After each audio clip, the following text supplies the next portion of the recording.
The Old Man in the Cave is another oh-so-legendary cautionary tale from our favorite supernatural show, which tragically still holds a valuable lesson just as relevant by today. This is among the post-apocalyptic alternate futures of the Twilight Zone, yet it dives into more flaws within human souls, in this case, people's short-sighted greed and deep faith. The fable draws immense parallels to religion, and when somebody undergoes a crisis of faith, making the ultimate decision if you can truly stand by your beliefs or throw caution to the wind when those beliefs are tested. The fan base adores this title, and while I do love the theme, there's a lot to unpack. In this episode, we follow a safe zone full of survivors who've overcame a nuclear holocaust in the year 1974. A truly twisted era of Earth history. This town has lasted for a few years in the end of days, thanks to gaining advice from a mysterious prophet, the Old Man in a Cave.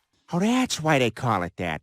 This ominous old man lives in shadows and isolates himself from the rest of the world, but he evidently offers his friendly people advice on how to get by the apocalypse. The old man in the cave can sense when food and soil are contaminated by radiation, knows what is dangerous, predicts the weather, and gives them life-saving advice to prosper. Not much is known of this old man. In fact, not many have even seen him, nor does he leave his cave for long, but he passes on these messages to the de facto town leader, Mr. Goldsmith, who conveys the teachings for his people like a disciple. However, one day the sanctuary of Townsville is intruded upon by some discount saviors who attempt to annex their land. It's never confirmed nor denied, but the saviors' leader, Major French, claims they work for the military and are attempting to rebuild society anew, under their care of course, yet it's kept super vague if they mean it or if they're simply trying to spread the gospel of Negan by conquering this weaker safe zone. Either way, they're obviously the antagonists, as they bully Mr. Goldsmith and do all they can to coerce the town into following their lead. However, you guessed it, the not saviors come to blows with the old man in the cave, as the citizens refuse to conform to them since their prophet has kept them safe before their arrival, and his teachings go against the baddies. So Major French challenges Goldsmith and the town's faith in this ominous old man, trying to debunk their hero as a false idol. And this is the main idea of the whole arc, a crisis of faith. As you can tell, this episode explores religion and how strong a person's faith in that belief truly is before you either stand up to the odds challenging it or cave into conformity and abandon your beliefs when the crowd's against you. This is an amazingly universal concept which still holds up so much by today. The world has changed greatly, yet we still see arrogant cynics like the not saviors trying to tear down somebody else's beliefs just because they aren't theirs, and the town undergoes some relatable dilemmas where they begin to lose faith in their angel or simply give in to greed for the short satisfaction. The not saviors spend most of their screen time calling Goldsmith out and proclaiming that this old man in the cave is a work of fiction or a fraud that's misleading the townsfolk. Not a protector, but a cult leader with phony promises and no real life-changing knowledge whatsoever. Goldsmith remains loyal to the old man and rejects the Major's attacks on his faith. However, the rest of the town isn't as strong-willed. Major French pins holes in the old man legend, thinks that this wise man is a liar controlling the people. He tries to assault the cave, but to no avail. He slowly convinces exhausted survivors to his way of thinking, and refuses to listen to Goldsmith's warning. brings. The old man has the power to see what foods are contaminated or not, but the not saviors bring that into question when they eat allegedly toxic food only to be alive and well, causing the town to ponder if the old coot is wrong. They even binge eat and drink everything that was labeled toxic since the not saviors haven't died from it, and they use it to rally more fans to their side. Yeah, I brought into this village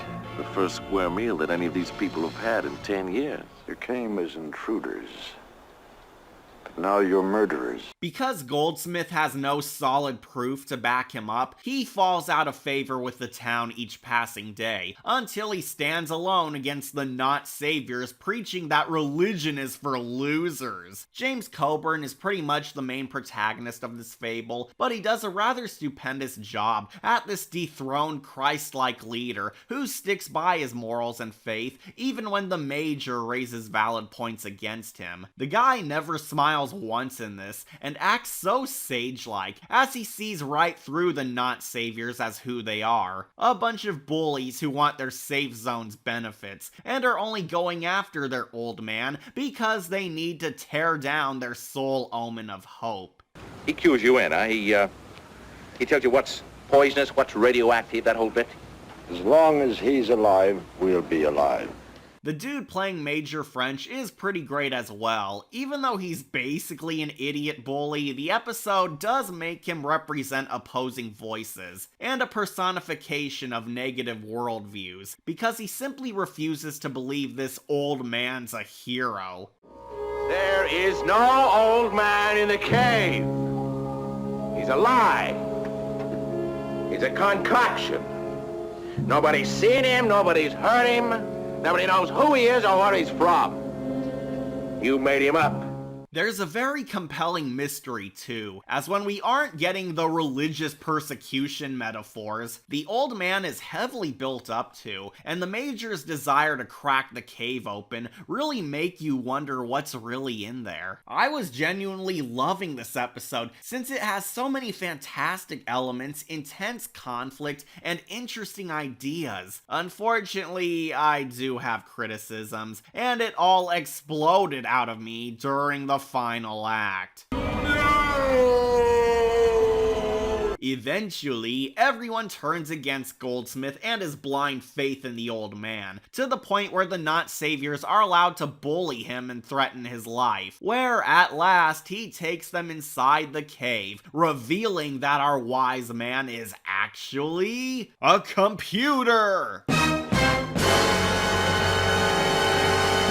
All hail computer! Yes, for realsies, the old man in the cave is actually a top secret government supercomputer which Goldsmith kept in working shape, operated, and used to aid his town's survival all along. He created the myth of it as a magic old man to inspire hope in the people, and hid its secrets because the world turned against technology, as it led to the Holocaust which blew up their planet. I have mixed feelings about this. While yes, it is a shocking twist that the old man was never real, and it was all this supercomputer having the last internet, I gotta ask, why did Goldsmith lie? Why didn't he ever confess the truth? That they simply had a functional computer and was merely getting info out of it? Why create the fake myth? Why tell people that instead of using your advanced technology and science to aid everyone, lie and claim it was all this secret magic man?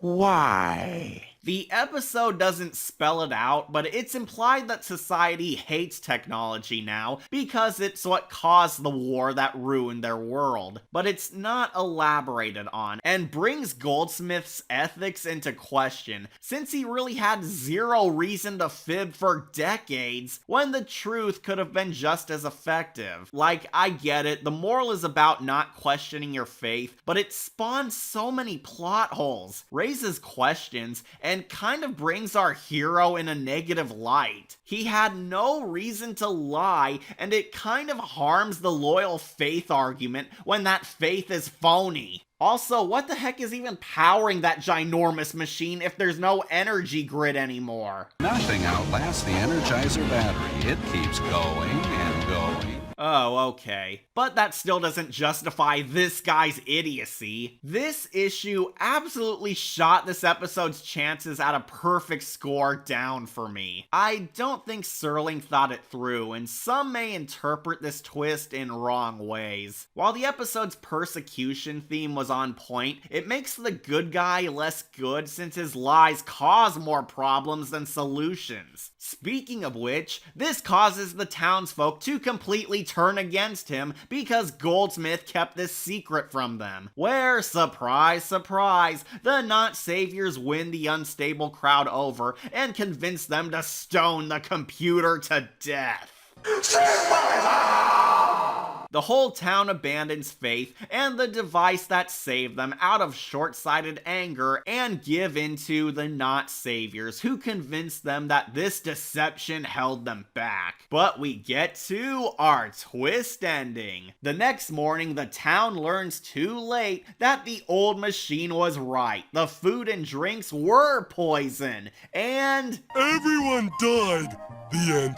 Everyone who devoured that toxic food, including the saviors, died a slow death. Goldsmith, who refused sin, walks over the corpses of his former pals and monologues to the now dead Major how abandoning their faith was not the resolution, how all he did was doom himself and these people by crossing over to the dark side. Questioning your faith has only led to pain and misery, where we close out with Goldsmith walking off into the distance, pondering if he'll ever find humans who haven't forsaken their souls. It's a haunting final image to close out on, and truthfully saves this episode in my eyes. The last shot of Goldsmith looking down upon his former friends, and even the not-saviors overdooming themselves due to a lack of faith in this now dead ghost town, is such a beautifully gothic visual that perfectly nails this episode's theme.